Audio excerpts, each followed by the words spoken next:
Now, on 105.9 FM and streaming worldwide on the WMAL app. O'Connor and Company.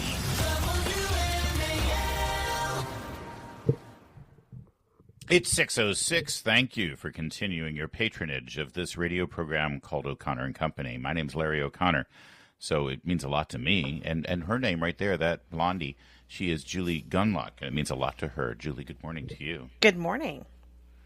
Coming up at 7:05, we're going to speak with one of Julie's friends. That'll be great. At 8:05, well, I mean, she's more than that. She's Stephanie Lundquist Aurora. She's out of Fairfax, works with Independent Women's Forum. She's got a first-hand report on what's happening with the Fairfax County Schools. Update on lots of things going on there. 8:05, Charlie Spearing, Daily Mail. Big day at the White House yesterday. Charlie will give us his impression. And then at 8:35, one of our favorites, Selena Zito, Washington Examiner.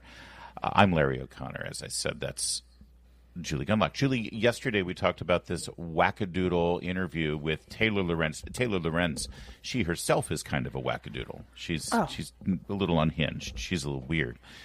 And you'll remember she was being interviewed for this special that CNN was doing all about extremism, political extremism, where this guy, Donny O'Sullivan, who sounds like he's looking for his Lucky Charms, Donny O'Sullivan has decided that when he's looking for violent political extremism, he's going to look in America instead of his home country of Ireland, which has its own little history, by the way. Yeah. Just FYI. And in this program that CNN has put on, because, you know, CNN, generally speaking, just doesn't have a fond view of America, they've determined that it's almost exclusively, this phenomenon is almost exclusively coming from the political right in America. Conservatives are so violent in this country. Yeah.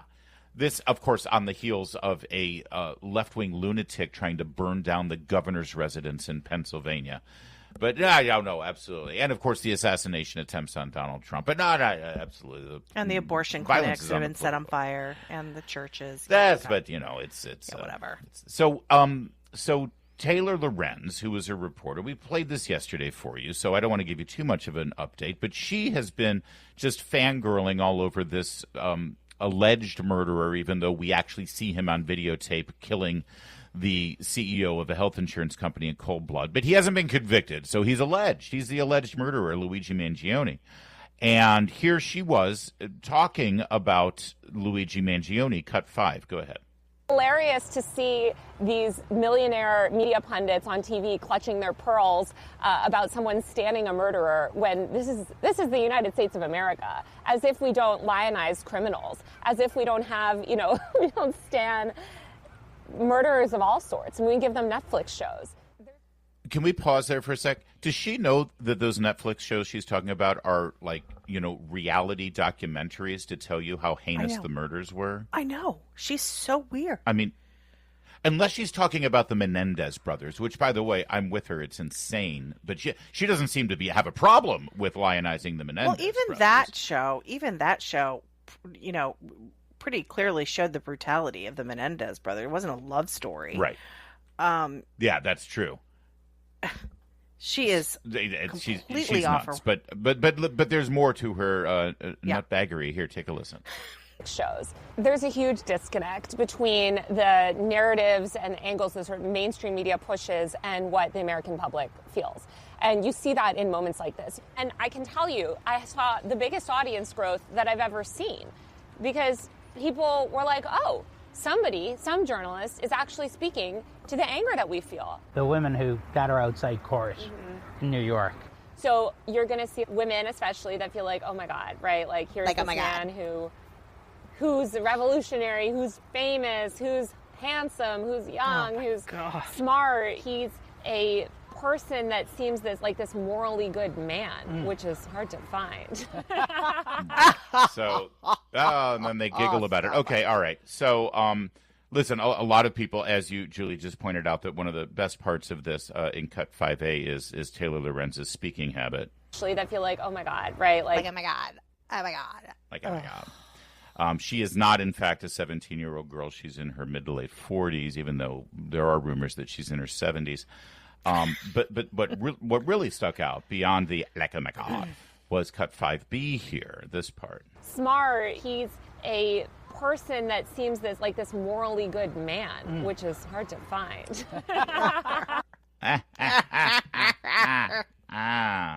Morally good man. All right, so now she is getting some level of blowback for various aspects of this, but most specifically when she was asked to explain why women are flocking to this dude. And but this is a phenomenon. There have been volumes of psychological analysis written about this phenomenon.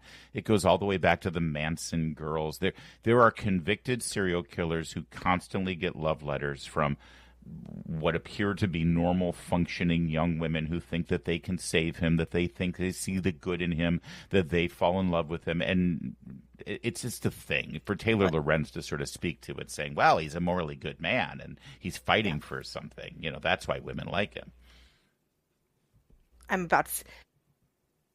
Oh, I thought you were going to say something. I just turned my mic off because I was sneezing. I'm so sorry.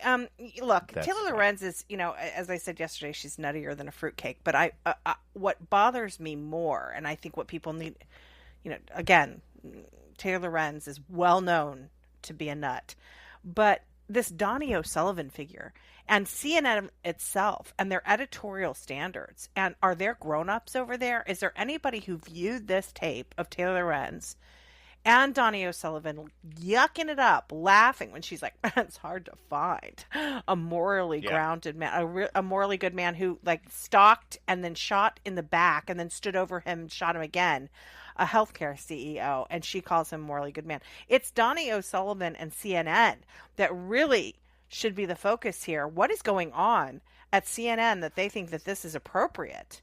They were literally yucking it up, laughing about this guy being a good man and, obviously dating material. The answer is no. There's nobody at CNN who's actually looking at this with any sort of perspective. And, this very good, morally righteous man just left a woman as a widow to raise 3 children on her own because as orphans or as fatherless children.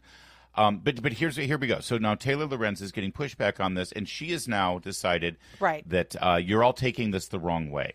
You're all taking this is real fast. Let's hear it one more time. This is cut 5B. What did she say? Smart. He's a person that seems this morally good man, which is hard to find. Okay. Now, she says, that's not what I think about him. I'm attributing that to the women who are flocking to him. And here's the full quote. She said, and she highlighted it on social media, which, again, she's using X. She hates Elon Musk, but she does like using his social media platform. She said, here's what I said, quote, you're going to see women especially feel like, oh, my God, here's this man who's a revolutionary, who's famous, who's handsome, who's young, who's smart, who is a person that seems like this morally good man, which is hard to find. Ha, ha, ha, ha. She says, that's not how I feel. I don't know. I don't see him that way.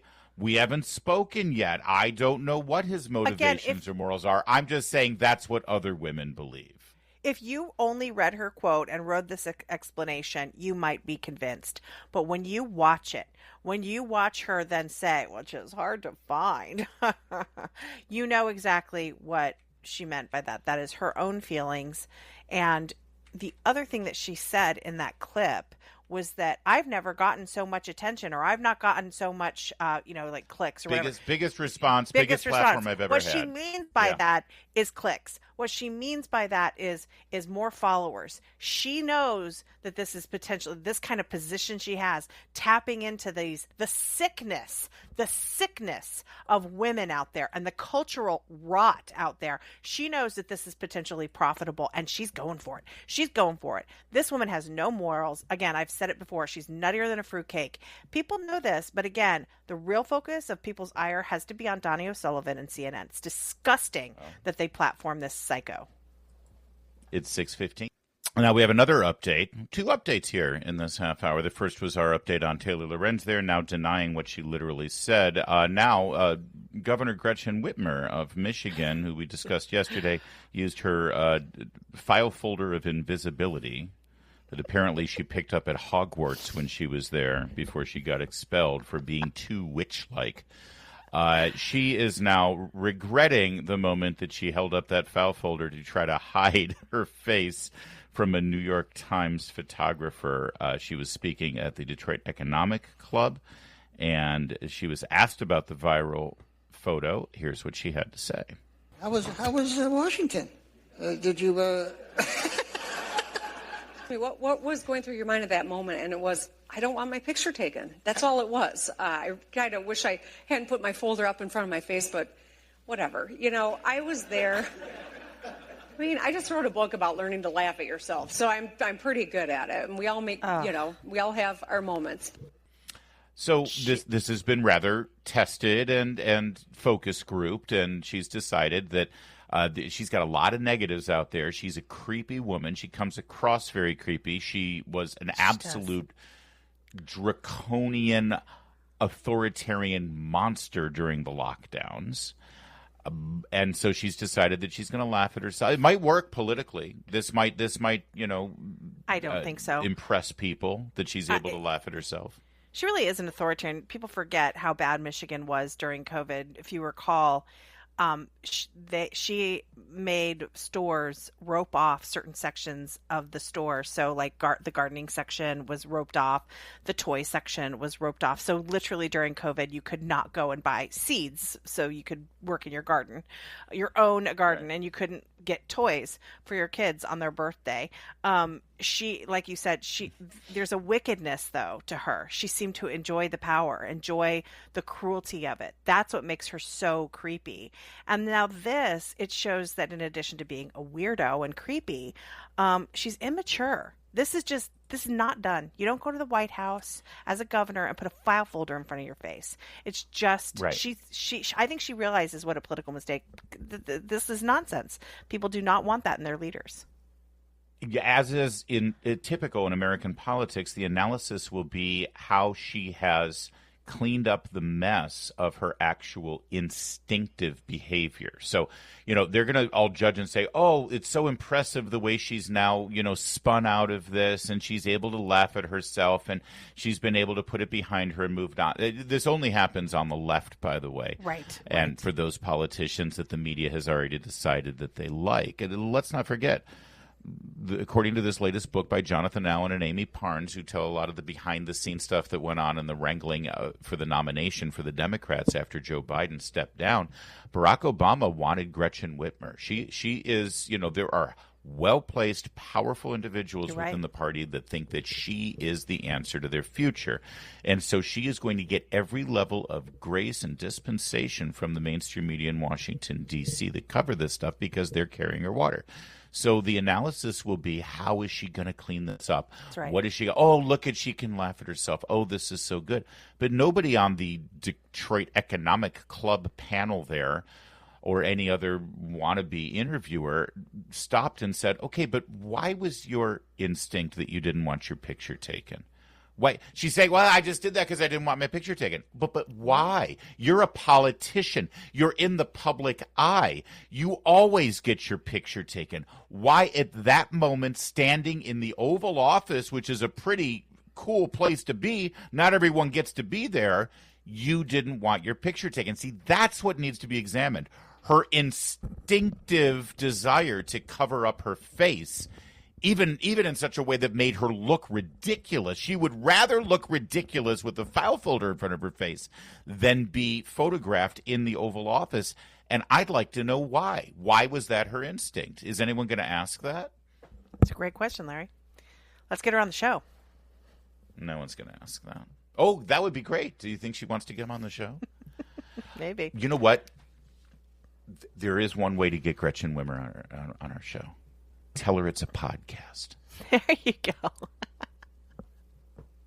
That's because the seed has been the seed has been planted with everybody.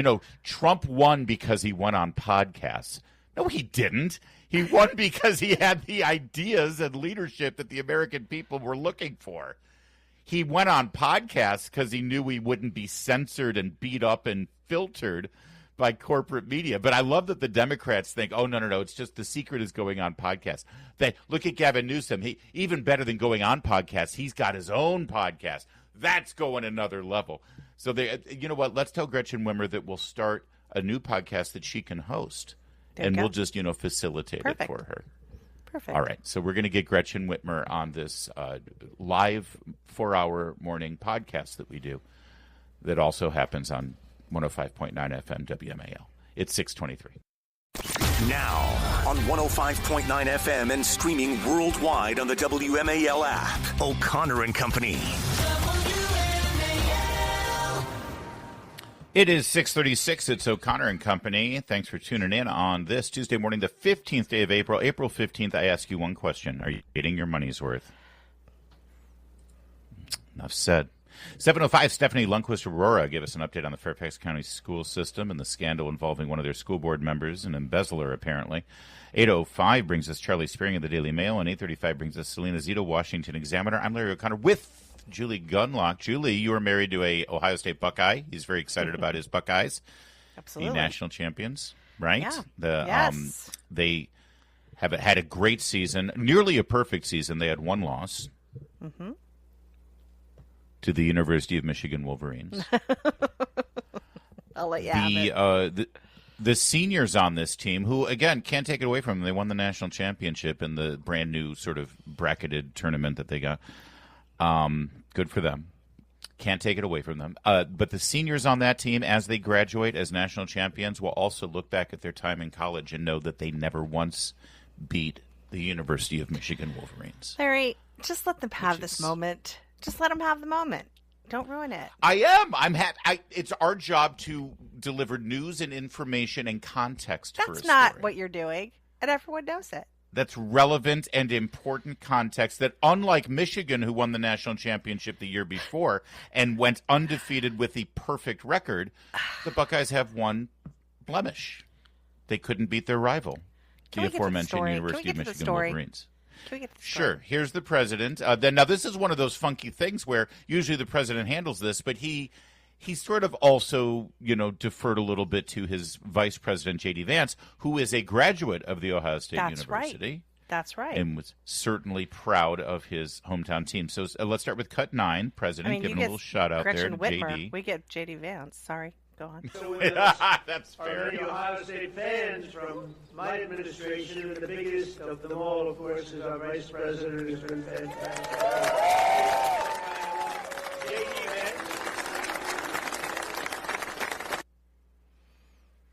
All right, fine, yeah. And then he got the trophy, and that was it.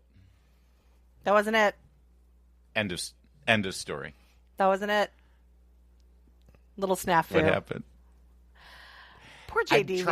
honestly, I'm torn here because I want to make fun of Ohio State for doing this, and at the same time, though, I don't want JD Vance to be the butt of the joke. But I will say, who bought this trophy? Where was this trophy manufactured?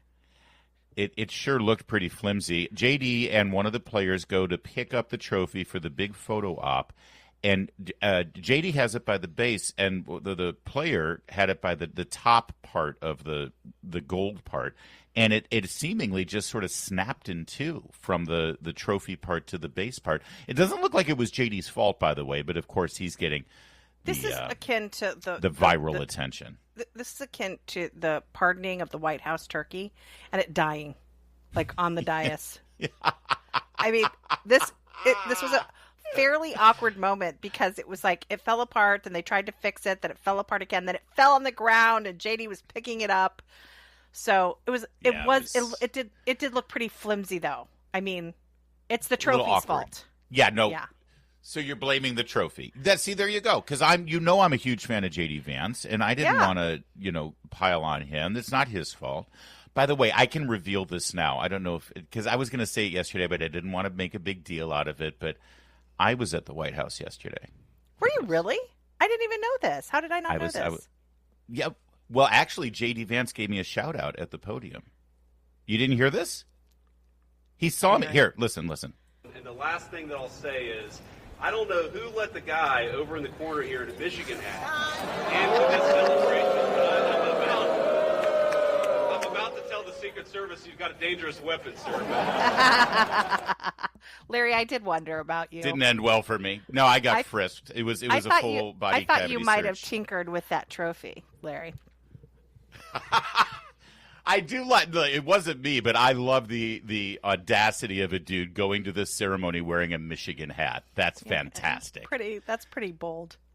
that guy should run for office. But let us hear exactly what the vice president had to say there. Because, I mean, I can't let you hear the trophy breaking apart because it's a visual. There's not really. I mean, there's mute. I guess if you want to listen to that, here, let's see if you can hear the shrapnel of the trophy falling. Cut 11 here.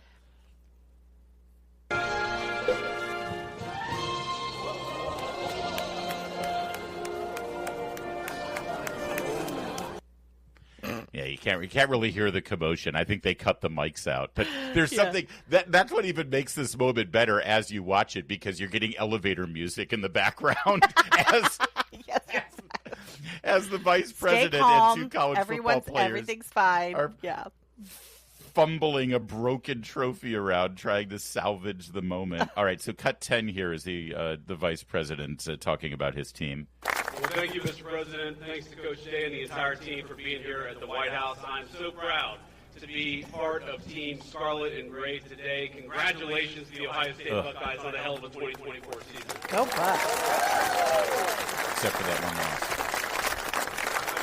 I want to say just a couple of words about this team because they really helped make, sir, an incredible year even better for this very proud Ohio State alum. So two things. First of all, I made a bet with Ted Cruz over the Texas game, a bet that he is still not paid up on. Watching on TV. And I don't like losing any bet, but I really don't want to lose a bet to Ted Cruz. So thank you all for helping me win that bet against Ted Cruz. And the second thing, I asked the president on January the 20th, I said, sir, would you mind if I skipped that final inaugural ball to go to the Ohio State National Championship game? And the president said, no, but we'll have him at the White House. So here we are, celebrating that national title. And I just want to say I'm proud of you guys. You guys were resilient. You were tough. You represented the state of Ohio well, and you represented the whole country well. And the last thing that I'll say is, I don't know who let the guy over in the corner here in the Michigan hat into this celebration. Yeah. There you go. That's where he spotted me.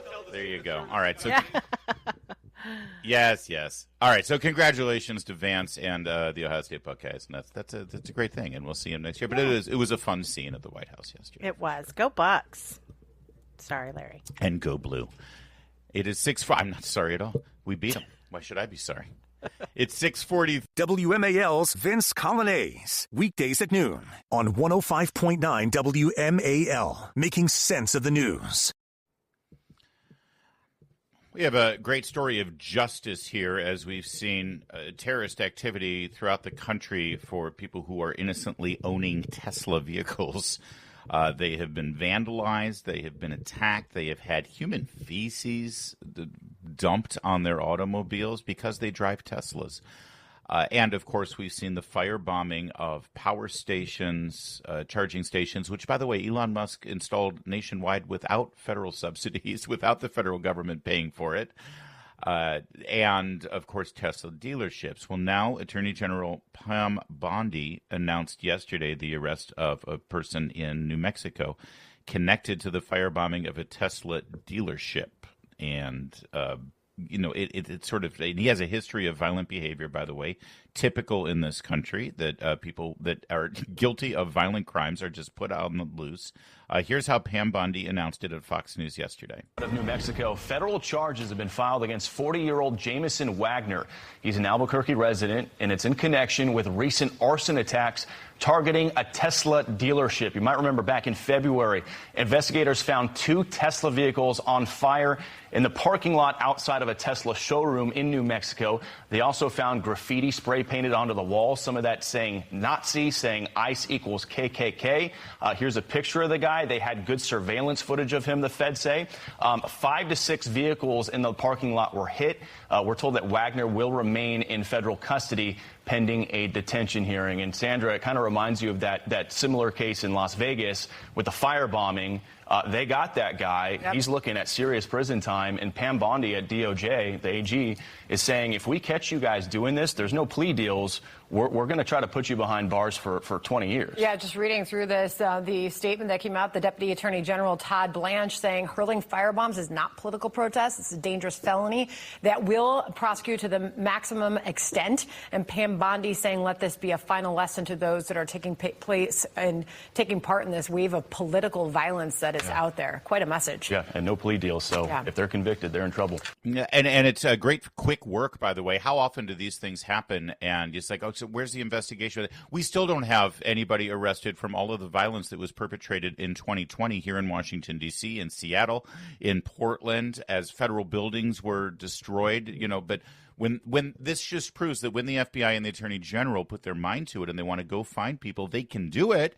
The question is, where are your priorities? Oh, you're muted there, Julie Gunlock. Sorry, this guy, Jameson Wagner, they have a picture up of him. Not an attractive guy, rather chubby, balding, and wearing black lipstick in his driver's license photo. So I think it's a safe bet that Taylor Lorenz will not be drooling over this particular felon. This particular cretin will probably not grab her attention. He seems like a morally sound man, and it's, they're hard to find. Really hard to find. And incidentally, and I know that they're not necessarily equivalent, but all of the people who are saying that political violence has no place in our society after the attempted murder and arson of Governor Josh Shapiro, they're right. Political violence has no place in our society, but we didn't hear them all saying, this is great. Good work, Attorney General. Good work, FBI. Thank you for getting this guy, because guess what? This is political violence too, and it has no place in our society. But you can't do that because it might look like you're supporting Elon Musk. So that's right. Hold up that file folder and cover your face because you don't want to be seen. It's 6:52.